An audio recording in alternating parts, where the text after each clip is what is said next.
I still remember the taste of copper in my mouth. Blood or fear. I couldn't tell.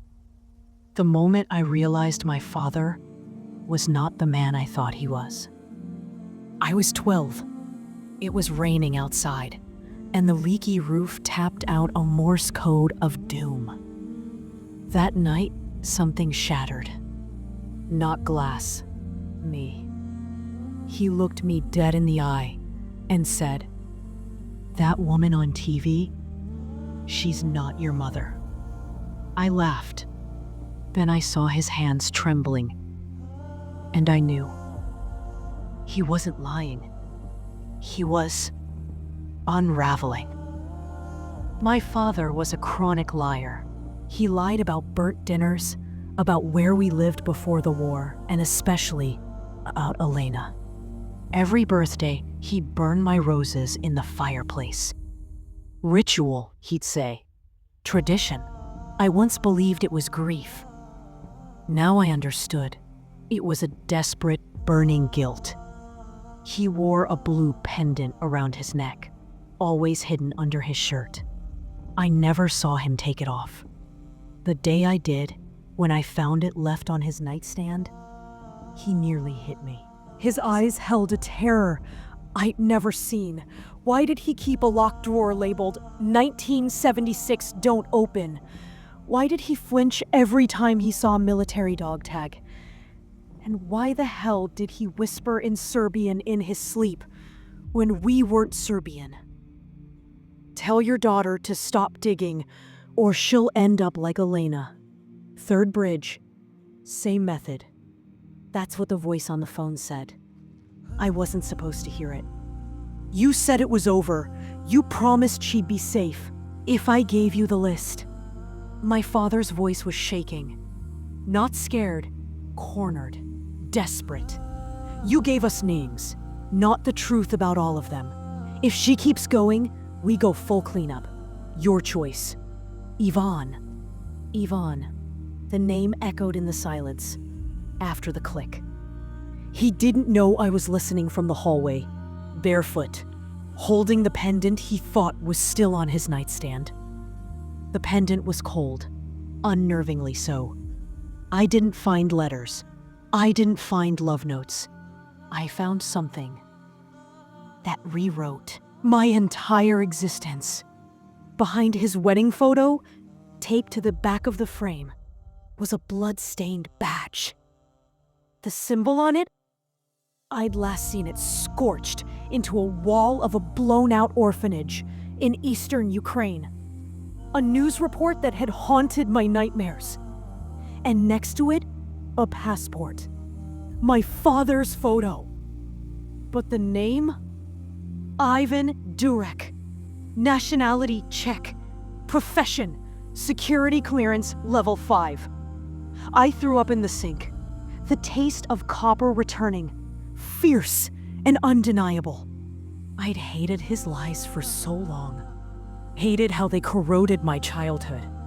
But that night, I wished desperately I still believed them.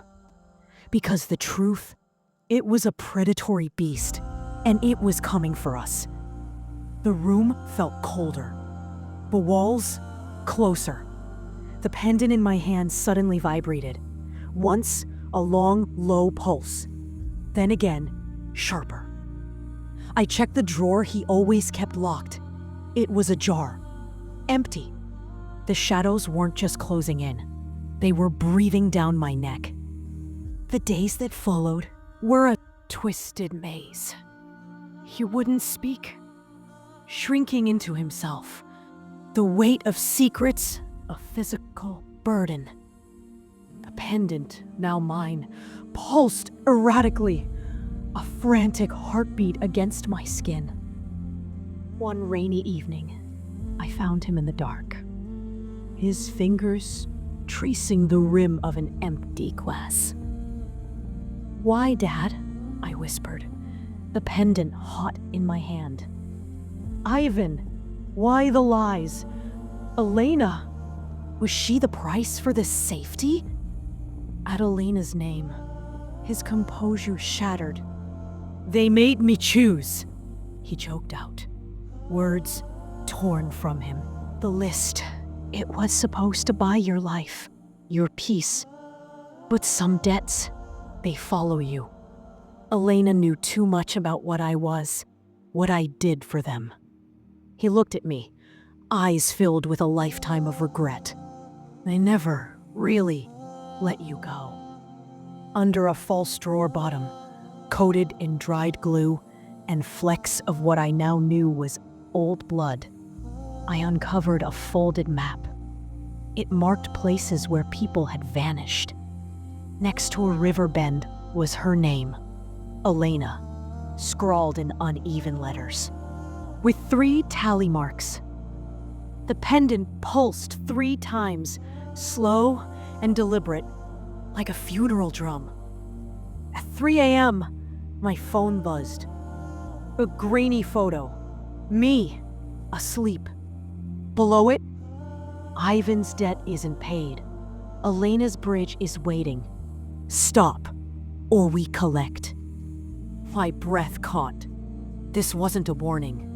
It was an ultimatum. The pendant flared hot, then went still, its light extinguished.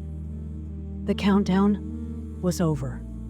A choice had to be made. My father found me, the map spread out, the phone in my hand. His face seemed so broken. I can't do this. This is what I've been doing. A mask of despair finally crumbled. I tried to shield you, he whispered, by burying the truth. I thought silence was protection. He looked at his wedding ring. But lies, they are a weak shield. They only delay the inevitable. And the cost is always higher. He finally told me. Fragments of a life I never knew. A spy, a double agent, caught in a web of shifting allegiances during a forgotten war. The list. It was a betrayal he was forced into to save me, his infant daughter, after my real mother, a fellow operative, was killed. Elena was an old contact who tried to help him disappear for good. The pendant. A dead man's switch or a tracker from his past? He wasn't sure, but it had reactivated.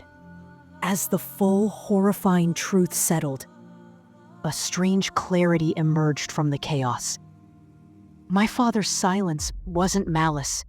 It was fear. Fear of a past he couldn't outrun, and fear for me. And in that moment of terrifying revelation, standing on the precipice of an unknown, dangerous future, I understood. Hiding the truth, his or mine, was no longer an option. It was a cage. In life, we are often faced with true that are heavy, that threaten to shatter our world. My father tried to carry his burden alone, concealing it, thinking he was protecting me. But as the Holy Qur'an teaches us, يا أيها الذين آمنوا كونوا قوامين بالقسط شهداء لله ولو على أنفسكم أو الوالدين. All you who have believed, be persistently standing firm in justice. Witnesses for Allah, even if it be against yourselves or parents and relatives. Surah An-Nisa 4:135. His silence, his lies, were an attempt to shield, but they became a sin of concealment, a source of darkness and pain. As Allah warns, وَلَا تَلْبِسُوا الْحَقَّ بِالْبَاطِلِ وَتَكْتُمُوا الْحَقَّ وَأَنْتُمْ تَعْلَمُونَ. And do not mix the truth with falsehood or conceal the truth while you know it. Surah Al-Baqarah 242. The courage to face the truth, to speak it, even when it's terrifying, is the first step towards any kind of healing, any kind of real safety. Our faith teaches that true protection comes from Allah, and He guides those who strive for truth and justice. My father's path was one of forced choices and deep regret. But now, with the truth exposed, we had a chance, however slim, to face the consequences together, armed with honesty. The fear was still there, a cold knot in my stomach. But it no longer paralyzed me.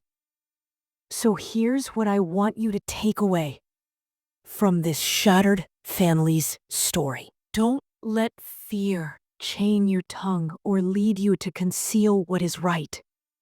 The truth, guided by faith, is your strongest ally. Protect your loved ones, not with a fortress of lies, but by building a foundation of trust and honesty, as ordained by Allah. When faced with difficult truths, remember that Allah sees all, and in turning to Him, in prayer and in seeking His guidance, lies our ultimate strength and salvation. The path ahead for us is uncertain, dangerous, but we walk it now, without the crippling weight of deception. If this story, this journey from devastating lies to a terrifying but honest reality, has touched you, share this video. Let it be a reminder that truth, however difficult, is a commandment from Allah. Comment below.